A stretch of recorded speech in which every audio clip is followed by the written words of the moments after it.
ही परीक्षा 1 4 मार्क्ससाठी आहे। 3 टॉपिक दिलेले आहेत, कोणत्याही एक टॉपिकवर तुम्हाला बोलायचे आहे, माहिती सांगायची आहे। स्पोर्ट पर्सन, सेकंड आहे हॉबी, थर्ड आहे फ्रेंडशिप। आता writing section question 3 do as directed any 4।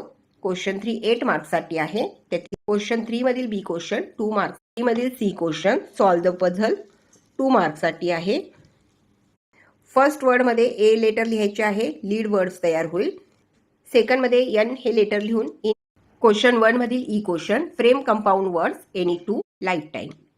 Question number 4 read the following passage carefully and do the activities given below 8 मार्क्ससाठी आहे। Question state whether the following A huge iceberg stood right in first आहे 15 passage any two 2 marks.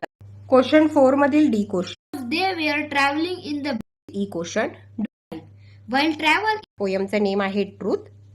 Question 5 मधील ए question complete the 3 मार्क्ससाठी आहे।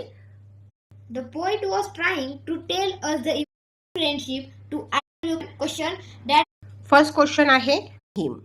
Fourth question what is your complete the musical instrument violin piano साठी आहे। rearrange the steps मध्ये लिहायचे आहे, आपण त्या ठिकाणी योग्य on the app store or install button.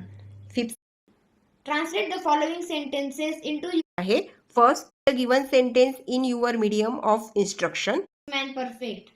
ची राजधानी आहे। पाहावी लाईक करा आणि चॅनलला सबस्क्राईब करून ठेवा, जेणेकरून या पुढच्या